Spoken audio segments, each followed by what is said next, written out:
이원석 총장이 오늘 아주 작심한 듯이 이화영 씨 측과 또 민주당을 비판했습니다. 그 모습 들어보시죠.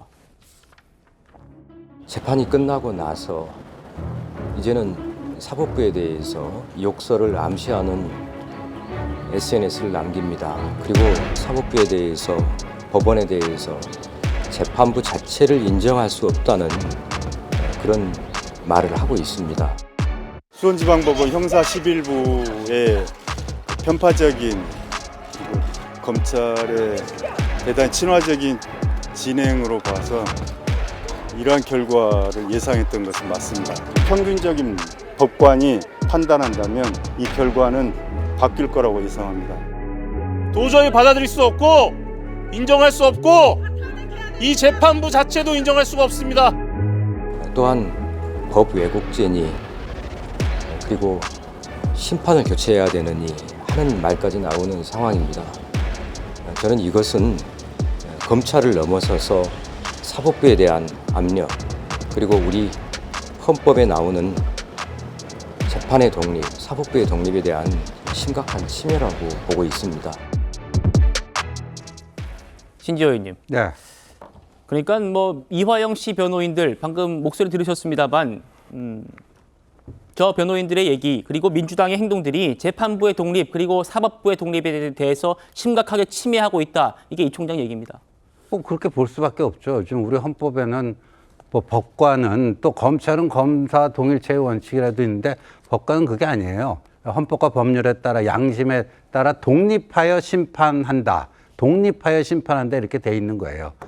그런데 그거를 자기들 마음에 안 드는 판결이 나왔다 해서 우리나라의 그 헌법에 보면 뭐 법관 판사를 뭐 선출하게 돼 있나요? 느닷없이 저 개헌을 해야지만 가능한 무슨 판사 선출제 이거를 제1당의 원내대표라는 분이 저렇게 공개적으로 발언하고 이런 게 굉장히 충격적이에요. 기본적인 개념이 없구나 이분들은.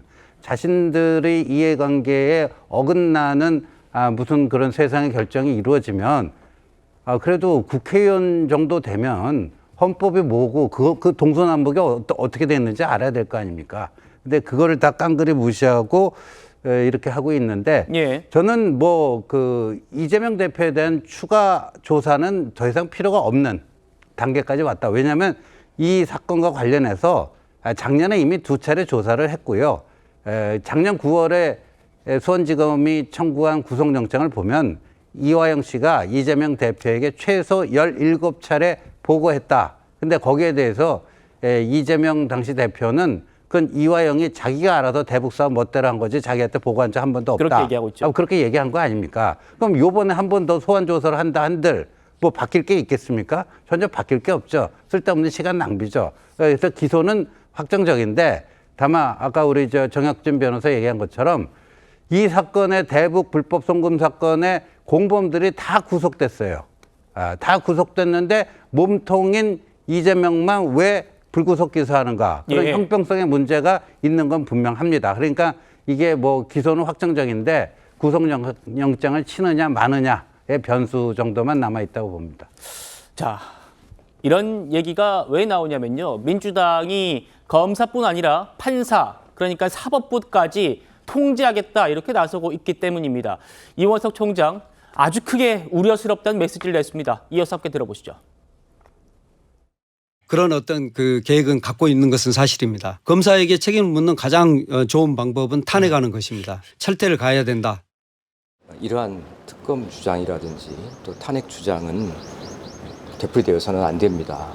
앞으로 사법부의 재판과 판결 그리고 법원의 판사에 대한 특별검사와 탄핵까지 이어지지 않을지 몹시 걱정이 되고 이것은 우리 법치주의를 훼손하는 그러한 시도라고 생각합니다. 이러한 시도는 절대 있어서는 안 됩니다.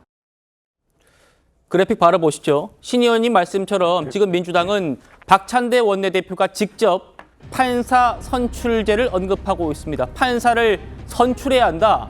이겁니다.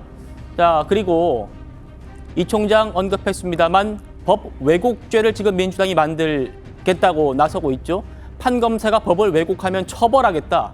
이런 얘기고요. 또 이성윤 의원이 주도해서 대북 송금 특검법을 발의한 상태고 또 뒤에 다뤄보겠습니다만 법사위를 장악을 하면 검사를 탄핵하기 용이하거든요. 검사 탄핵 소추하겠다. 그리고 피고인이 검사를 교체를 요구할 수 있는 검사 기피죄까지 이렇게 얘기를 하고 있습니다. 설주환 의원님, 여당에서는 이걸 지금 모두 단 한 사람을 위한 방탄이다 이렇게 보고 있는 거거든요. 어떻게 생각하십니까? 사법제도를 전반적으로 개혁을 하고 그런 과정에서 나온 얘기라고 한다면 충분히 그런 진정성을 인정할 수 있겠습니다만은 어찌됐든 간에 최근에 이루어지고 있는 민주당에서 얘기를 하는 내용 등은 어떤 그 사법제도 개혁에 대한 내용보다는 어찌 보면 그러니까 당대표를 지키기 위한 좀 이러한 조금 무리한 어떤 제도를 지금 계속 꺼내들고 있는 것은 아닌가라는 생각이 좀 듭니다. 그런데 저는 생각을 해보면 이재명 대표가 제일 처음에 이 수원지검의 소환을 받을 때 아니 너무 소설이다. 네. 정말 이게 구성도 잘 맞지 않은 소설인데 이런 걸 그랬어요. 가지고 얘기를 하느냐라고 한다면 왜 이렇게 민주당에서 무리한 어떤 법적 제도까지 그리고 이런 것들이 통과가 될 수기조차도 제대로 돼 있지 않고요. 그다음에 국회 차원에서도 어떤 그 상당히 공감대가 형성이 돼야 되는데 네. 저는 이런 부분에 있어서 민주당 외에 다른 야당이더라도 다른 당에서도 이 부분에 동의를 할 수 있을까라는 생각이 좀 들고요.